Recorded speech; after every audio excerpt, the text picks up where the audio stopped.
我报名参加了一个为期7天的封闭式减肥训练营。报到的第1天，营里一个女孩因为偷藏了一袋薯片，被教练带了出去，再也没有回来。教练说她退出回家了。可是当天晚上，我在汤里吃到了一块带皮肉，皮上的胎记和女孩手腕上的一模一样，要么瘦，要么死。看到这条广告讯息时，我刚刚和相恋3年的男友分手，因为我抓到他和我的好闺蜜在我的床上做双人运动。更过分的是，被我抓现行，狗男人还倒打一耙，对我进行了人身攻击。秦小小，你看看你那一身肥肉，你自己不觉得恶心吗？每次我看到你躺在床上，我都他妈的想出家。我的好闺蜜适时的低喘了一声，似笑非笑的看着我。小小，你别生气，我和哥哥是情难自禁，哥哥他一天到晚咯咯咯的，你是鸡吗？我瞥了一眼她的透视超短黑纱睡裙，语气平淡。哦，你还真是。闺蜜双手掩胸，又羞又气，只得向狗男人求助。哥哥，你看他。看什么看？他也配？打狗打一双，我从来没打算放过狗男人。嫌我胖是吧？你毕业后找不到工作，靠我救济的时候怎么不嫌我胖？你妈摔断腿，在床上躺了大半个月，我替你照顾她时，你怎么不嫌我胖？你完成不了业绩，被公司罚吞蚯蚓，我替你出头，把你的傻 X 上司打了的时候，你怎么不嫌我胖？移情别恋就直说，少拿我的身材说事。我把床头柜上的蓝色小药丸砸了他一脸。再说了，你要出家关我的身材什么事？不是你自己的硬件不行吗？现在你们2个给我滚！狗男女被扫地出门了，确切的说，他们是被我160斤的吨位硬生生撞出门的。而我在摔上门的一瞬间坐地大哭。那个减肥训练营的宣传广告就是这时候跳出来的，他们的口号打得很吸引人：山中别墅，封闭训练，只需7天，永远改变你的一生，要么瘦，要么死。我点了报名键。出轨的渣男不值得挽留，但是渣男后悔的眼泪值得永远珍藏。我一定要瘦下来，然后站到那对狗男女面前，狠狠打他们的脸。怀揣着这份决心，我登上了训练营派来的大巴车。大巴车上包括我在内，一共有7个学员，2男5女，吨位一个比一个大。远远望去，一片丘陵，山路崎岖坎坷。我一个没坐稳，头撞到前面的椅背上，咚的一声，极响。给你。隔壁的女孩递给我一罐冰可乐，让我放到头上冰敷。我注意到她露出的手腕上有一块青色的心形胎记。谢谢，不过你怎么参加减肥营还带可乐啊？无糖的。女孩有些羞赧地笑了笑。我不喜欢喝白开水。女孩把自己的背包打开给我看，或者我该称它为肥宅快乐包。里面除了冰可乐，还有各种薯片、辣条、牛肉干，美味与热量齐飞。减肥营的老师应该不许我们吃这些吧？我小声地提醒他。我不吃，我只是看看。有些人减肥的确需要精神寄托，我很理解。然而我不理解的是，这包零食居然会让他送命。到达深山别墅的第1天，我们的手机就被没收了。我们要进行的是真正封闭式训练，不能分心。说话的是教练团里唯一的女教练，高瘦，穿一条紫红色的瑜伽裤，显得2条腿又长又直。等结束后，我们自然会把手机还给你们。他好瘦啊，可乐妹小声地感叹了一句。我正要点头赞同，旁边扎哪吒头的女人却冷哼。那么瘦有什么用？我妈说了，像他这种排骨架子生不出儿子来。你生得出儿子，你来这里干嘛？回家生儿子去啊！我一句话将哪吒头气得直翻白眼。不过我心下也犯嘀咕，瑜伽裤的确是看起来有些太瘦了，没有任何训练痕迹，真的能给我们做教练吗？来都来了，行还是不行，也不是我一个胖子说了算的。再说了，就算他不行也没关系，他旁边还杵着2个肌肉壮汉呢，有门儿。我的雄心壮志在看到晚饭的时候轰然破灭。晚饭只有一盆水煮西兰花，连蘸料都没有。减肥第一天正是表现意志的时候，因此哪怕晚餐难吃得要命，包括我在内的大部分人仍然在埋头苦赛。只有可乐妹借口身体不舒服回房间去吃药了，恐怕吃药是假，吃零食是真吧。我暗笑一声，继续与碗里的西兰花做斗争，却没想到几分钟后可乐妹就被带了回来，人赃并获。大家快看，我们抓到了一只肥耗子。说话的是之前站在瑜伽裤身边的肌肉教练之一，我记得瑜伽裤管他叫什么阿武。另一个叫阿文的肌肉教练拎着可乐妹的背包，一件一件的往外丢东西。这么多零食，难怪你肥得像头猪呢。可乐妹脸红的几乎能滴出血来，跌坐在地上，哭得一把鼻涕一把泪，几乎喘不上气。我皱了皱眉，刚刚想路见不平一声吼，瑜伽裤却抢先一步开口。他看起来很可怜，是不是？但是可怜人必有可恨之处，如果他不贪嘴，他就不会落到被人嘲笑的下场。现在我们嘲笑他，总比以后所有人都嘲笑他要好。我们是在帮他，你们谁愿意和我们一起来帮他？瑜伽裤露出一个温柔的笑容，让他知道做一个胖子所该承受的痛苦。没有人站出来，哪吒头倒是挪了一下脚尖，但是看到其他人都没动后，他又站住了。大家都很害羞呢。瑜伽裤从可乐妹的背包里翻出了一包薯片。那我就先给大家打个样吧。他把薯片撕开，整包倒在了可乐妹的头上，就像是下了一场暴风雪。看，很简单，对不对？瑜伽裤笑眯眯的招手，你们也来试试吧。你们来帮帮他，做得好的话，晚上会给大家炖肉汤做宵夜。人性大概真的是经不起挑拨的，更何况大家晚上都没吃饱饭。于是哪吒头动了，然后另一个男的也动了，到最后除了我以外的所有人都像是疯了一般，把一切零食往可乐妹头上倒，肆意发泄自己的怨气。自非猪，看到你就犯恶心，去死吧！可乐妹一开始还尖叫着挣扎，后面就只是抱头躺在地上，死了一般。我冲上去试图阻拦他们，却被淋了满头满身的辣条红油，像血一样。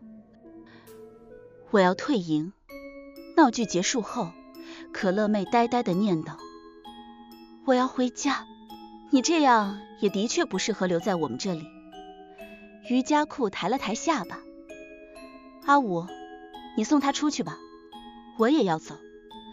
道不同不相为谋，我宁愿胖死，也不想跟这群神经病多待1秒。但是瑜伽裤拒绝了我。我们这里有规定，1天只能1个人离开。你和他商量一下，看今天是谁走吧。可乐妹已经神志不清了，只会念叨着要回家。我虽然对这傻 X 规定不满，但是人在屋檐下，不得不低头，只能强忍恶心，答应在这里多待1晚上。于是可乐妹被带走了。2个小时后，教练给我们送来了肉汤做宵夜，身旁的人都在狼吞虎咽，而我在汤里吃到了一块带皮肉，皮上的胎记和可乐妹手腕上的一模一样。这肉有什么问题吗？大概是我盯着这块肉的时间太久，瑜伽裤忽然开口道，他的面前也放着一碗肉汤。我看着他夹起一团暗红色的肉块放入口中，牙齿细细的碾过去，溢出浑浊的汁水。多好吃啊！不只是他，屋子里所有人都在大快朵颐，咀嚼声不绝于耳。我有点想吐。所以你为什么不吃呢？瑜伽裤走到我身边，盯着我碗里的肉看。我注意到他紫红色的裤脚上多了一点暗黑色，像是干涸的血痕。我白白被你们泼了一身的辣油，气都气饱了，还吃什么吃？我猛地起身，将碗摔到地上，头也不回地走出了门。我回房间洗澡了，可乐妹是不是出事了？我不知道，我只知道这里处处透着诡异，而我没有办法联系外界，也没有办法独自走出深山，只能像一只困兽一样，等待不知何处的屠刀降临。不对，不能这么悲观，也许那块肉只是巧合，我得找到其他的证据。别墅很大，每个学员都被分配了自己的房间。瑜伽裤睡在1楼主卧，而阿文和阿武两兄弟则一起睡在门房。主卧上了锁，门房的门虽然没锁，但是里面除了2床被褥、几件换洗衣物之外，什么都没有。我粗粗翻了一遍，听到外面传来说话声，忙不迭地逃出去了。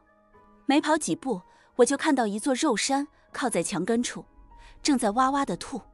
我记得他是2名男学员之一，也是把牛肉干扔到我脸上后，又偷偷捡回去吃的家伙。看他吐得如此卖力，应该是吃错东西了。呵呵，这就叫报应。我目不斜视，脚下生风，打算从他身边走过，没想到他却主动伸手抓住了我的袖子。等等，我有话跟你说。那肉汤有问题。肉山从牙缝里挤出声音来，整个人抖得厉害，是人肉。猜测成真，我反而镇定了下来。你怎么知道？因为肉山从口袋里掏出一样东西，塞给了我。我在碗底发现了这个，那是人的小半截手指。现在你相信我了吧？肉汤有问题，我们的教练也有问题。肉山说，我们要赶快把这个消息告诉其他人。有道理，只要将这根手指给训练营里的其他学员看，他们就会相信我们的话，从而团结起来，一起对抗教练。我跟着肉山一起去找人，先遇到了另外2个女学员。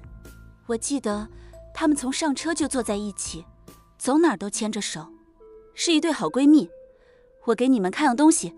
肉山咽了一口口水，哆哆嗦嗦地将手指掏出来，打算递过去，没想到东西刚递到半路便被人夺去。食堂的东西不能外带。阿武不知道从哪里冒出来，笑眯眯地将那一截手指丢到嘴里，嚼得嘎吱作响。再有下一次，你自己知道下场。肉山吓得不敢说话，我有点反胃。2个女孩一头雾水，你们把什么吃的带出来了？萝卜干。阿武盯着肉山舔了舔嘴唇，你带的是萝卜干，对不对？对。肉山挤出一个比哭还难看的笑容，我带的是萝卜干。第2天一大清早，瑜伽裤带着阿文阿武来找我，说要送我回家。不用了，我觉得我还能再坚持2天。开什么玩笑，有可乐妹这个前车之鉴，我哪里敢让他们送我回家？一个不小心就被送到厨房了。那好吧，瑜伽裤露出一个笑容，那你就去训练室上课吧。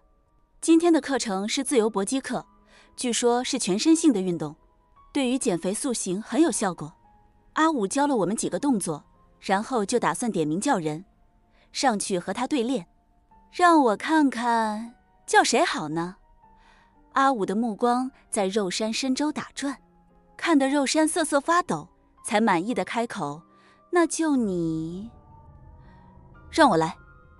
开口的是训练营另一个男学员，叫阿强，一身肥肉，偏偏自以为男子气概，开口闭口就是教练身上都是吃蛋白粉吃出来的死肌肉，没有力量，根本敌不过自己一拳。他得意洋洋地走到前面，故意在瑜伽裤面前转了下身子，然后拍了拍肥肚腩，摆出一个相扑的起手势，气沉丹田。你来。啊！一拳 KO。 我完全没有看清发生了什么，只看见阿强轰然倒地，阿武骑在他的腰上，一拳又一拳的向下狠砸，发出砰砰的闷响。好帅！哪吒头忍不住鼓掌，替阿武叫好。然而随着时间的流逝，哪吒头也觉得不对了。是不是出事了？他好像不动了。别打了，好像出人命了。好闺蜜双人组被吓出了眼泪，哭喊道。我将拳头捏得死紧，一声也不敢喊。从我的位置可以清晰地看到，阿强的胸腔瘪了下去，像是被人敲碎了骨头。哎呀，阿武，你做什么呢？没看到他晕过去了吗？瑜伽裤假模假样的惊呼。阿文，快把人送到医院去。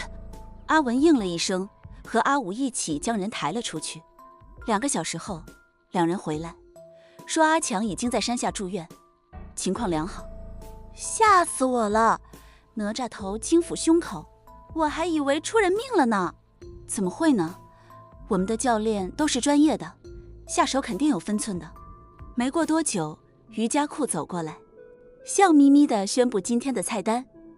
今天我们吃烤肉排，暗红色的肉排烤得滋滋流油，奇香无比。所有人都在埋头苦吃，只有我和肉山看着餐盘里的肉，迟迟不敢动筷。你们为什么还不吃肉？瑜伽裤一开口，阿文阿武同时看了过来，脸色阴翳，像是要吃人。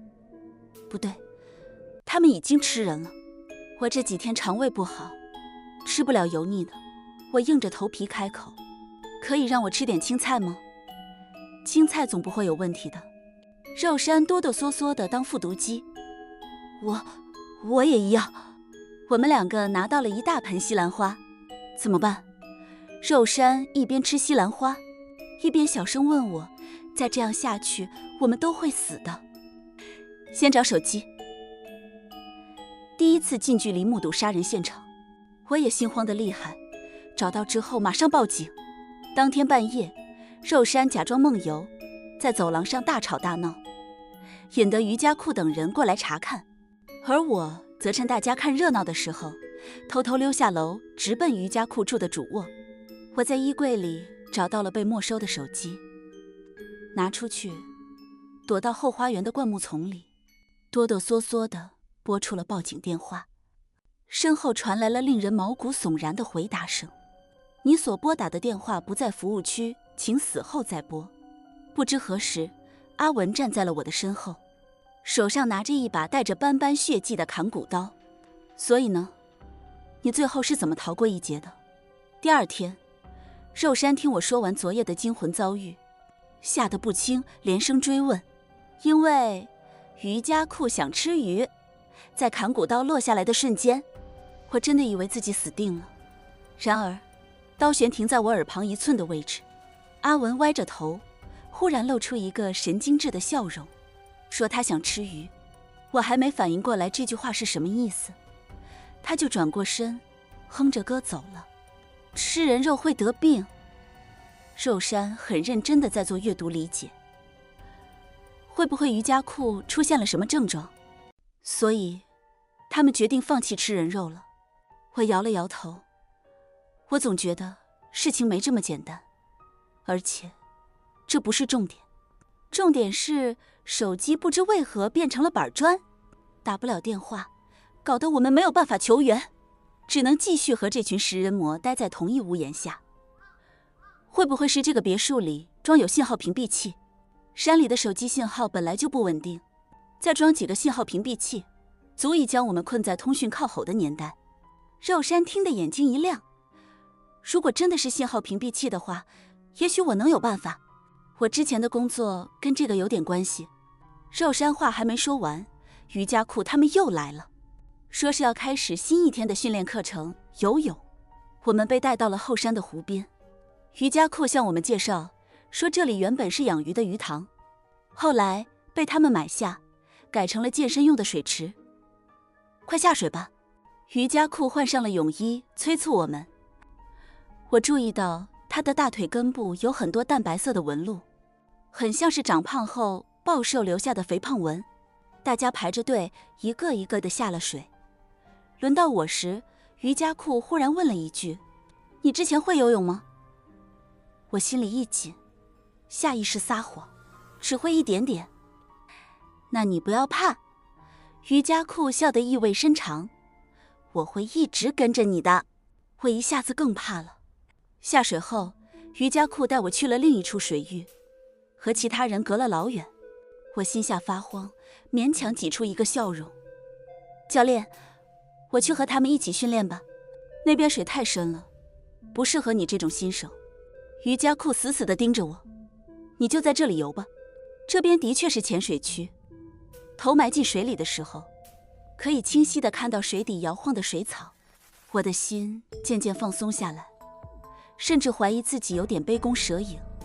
也许瑜伽裤今天并不打算对我下手呢，而变故就是在这时发生的。我不知道自己的哪个踢腿动作没做对，原本柔顺温和的水草忽然跟蛇一样缠上了我的脚踝，而且我越是想挣脱，它缠得越紧。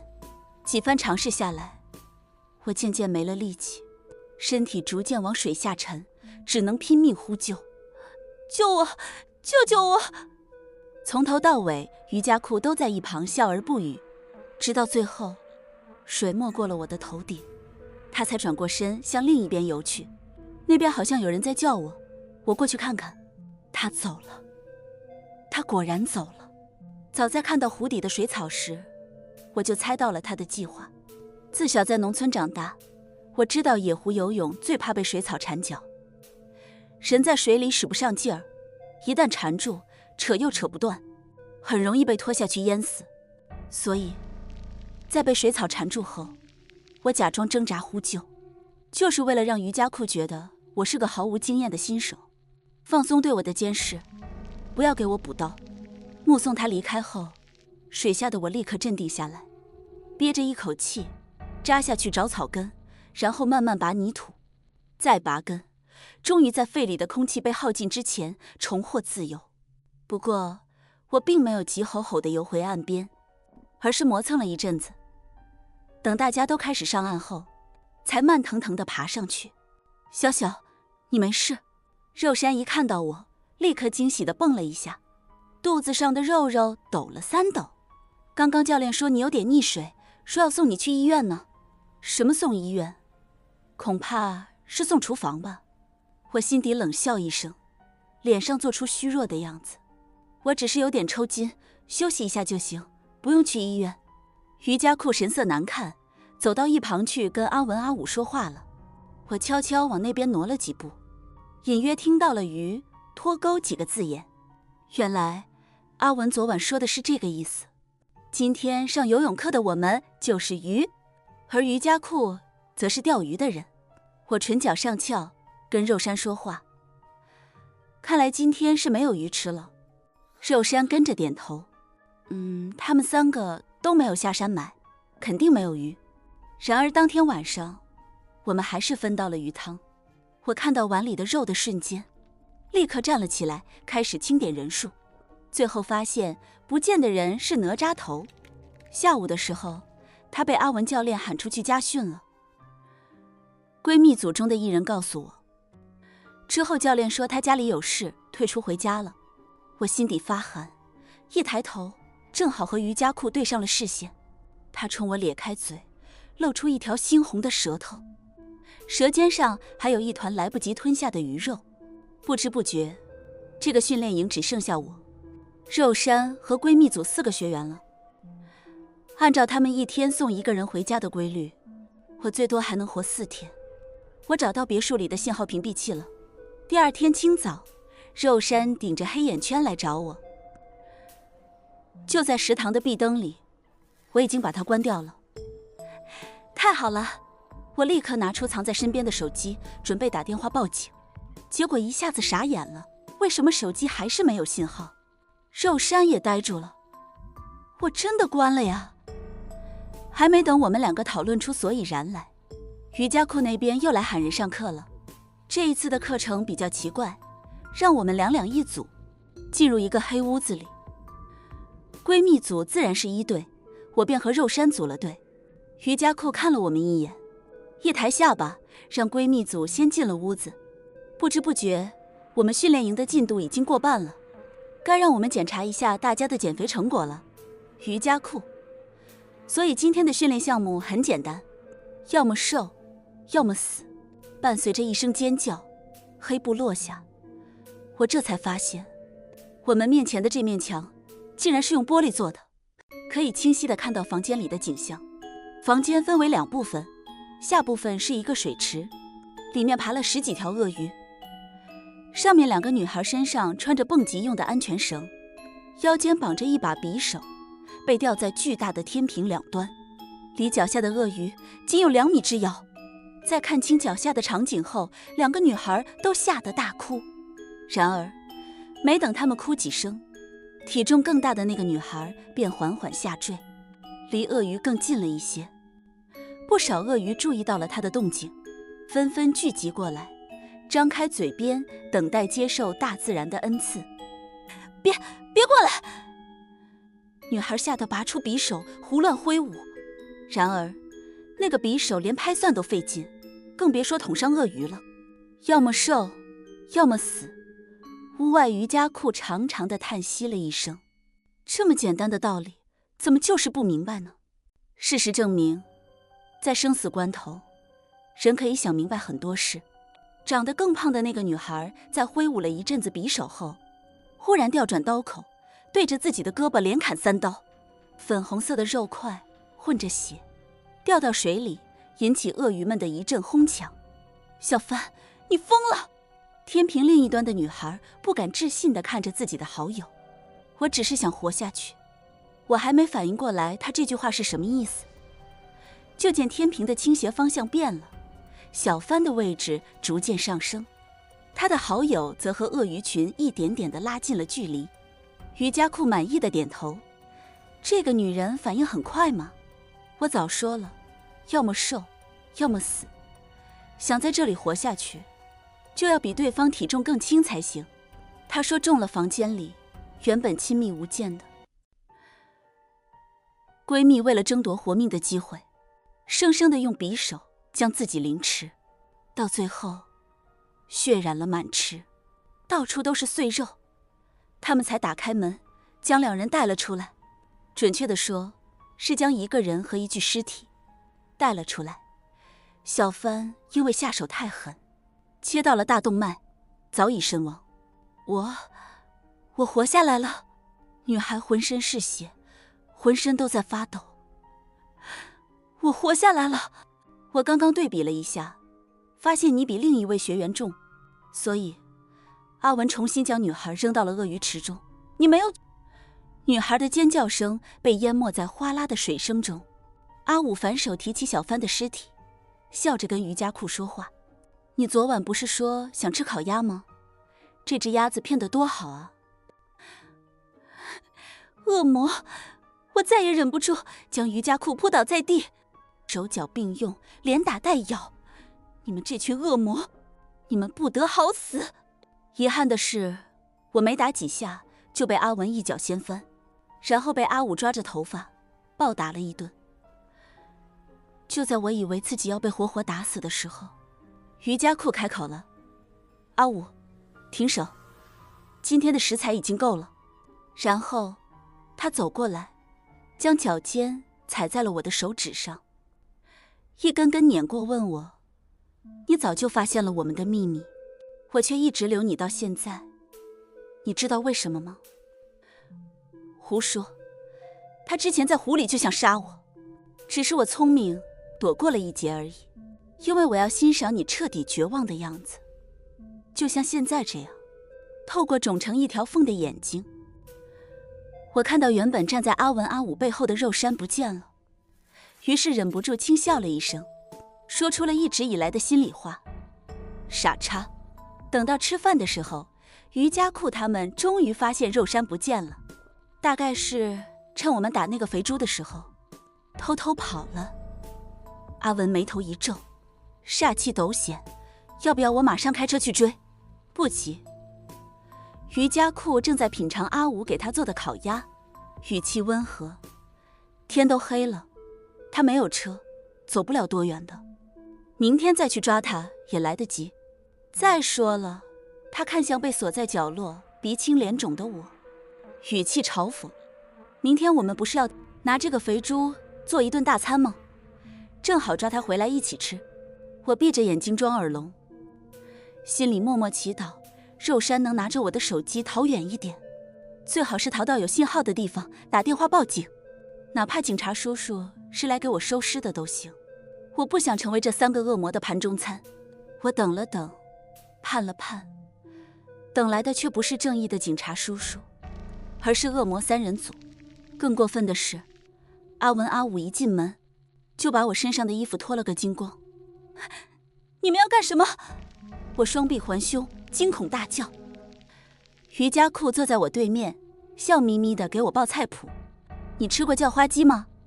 把鸡用泥土和荷叶包裹好，放到火里烘烤，等泥烧热了，鸡也就熟了。动手吧。随着他的一声令下，阿文上前抓住我的胳膊，不让我乱动。阿武则出门提了一桶水泥进来。等等，水泥？你们是不是搞错了？菜谱上用的是泥巴，不是水泥。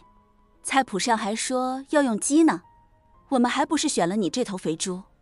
阿文扇了我一耳光，训斥道：老实点。阿武舀起一手水泥浇在了我的身上，几乎是同一时间，我感觉那块皮肤又痒又疼又烫，像是被千百只火蚂蚁爬过。等一下！我死命咬舌尖，让自己找回一丝理智，跟瑜伽裤搭话：教练，你也是当过胖子的人，何必对胖子赶尽杀绝？瑜伽裤的神色一下子变了。你怎么知道的？因为我看到了你腿上的肥胖纹。我心里这么想，嘴上却是另一个说法。有眼睛的都看得到，你当别人是瞎子吗？瑜伽裤崩溃了，他像是被人戳破了最不堪的过去，不停地尖叫，然后用手去抠自己的喉咙，弯着腰不住地干呕。阿文阿武再没有闲心去管我，他们都跑到瑜伽的身边，想要阻止他的自残行为。我是不是很胖？瑜伽裤哭得满脸是泪，下巴上全是干呕而淌出的咸水。我是不是很胖？你不胖，你很瘦。阿武将瑜伽裤紧紧地箍在怀里，不住地安慰她：你是世界上最瘦的女孩。我万万没想到，自己随口一句话能有这么大的杀伤力。早知道这一招这么好用，我早就用了。阿文给瑜伽裤端了一杯水，想让他平复情绪，然而瑜伽裤只喝了一口便又吐了。我吃不了东西。瑜伽裤还在哭。我太胖了，我不能吃东西。你可以吃，你忘了吗？你最喜欢吃那些胖子了。阿武安慰瑜伽裤，你说过那些胖子就是过去的你，你吃掉他们，你就再也不会发胖了。等等，这个逻辑在哪儿？所以瑜伽裤是因为过度减肥而患上了异食癖，从而以减肥训练营的名义选择我们这些胖子给自己当食物。这算不算某种意义上的因为自己淋过雨，所以要把别人的伞撕烂？我还没有从崩坏的逻辑中恢复过来。瑜伽裤已经冷静下来了。你说的对，我要吃肉，我要吃掉那个胖子，你们快点杀了他！阿武抱着瑜伽裤，不方便动手，于是给阿文使了个眼色。阿文，你去。阿文伸手掐住了我的脖子。空气逐渐流失。就在我意识模糊，以为自己将要命丧于此时，阿文忽然被一座肉山撞翻在地。原来肉山没有逃走，他一直躲在别墅里。你怎么那么傻？我又哭又笑。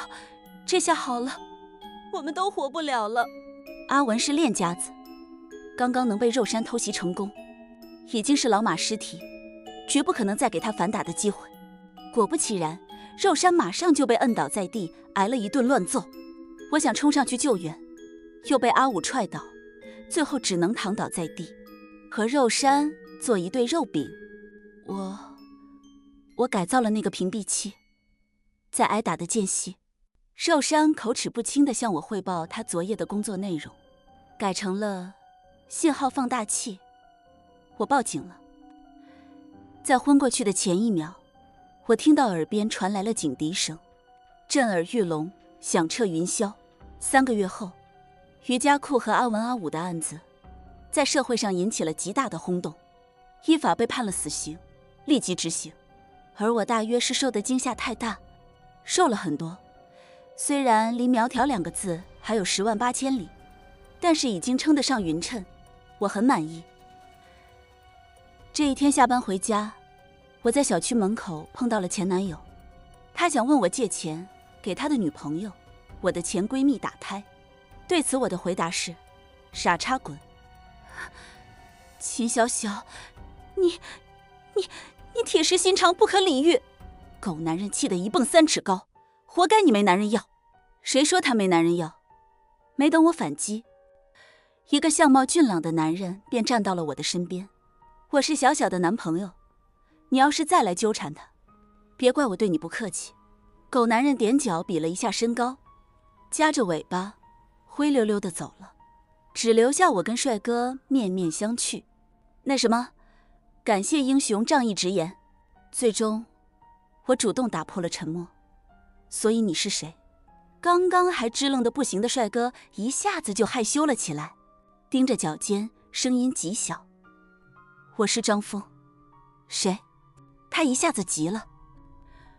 我们一起参加过减肥训练营的，你不记得了吗？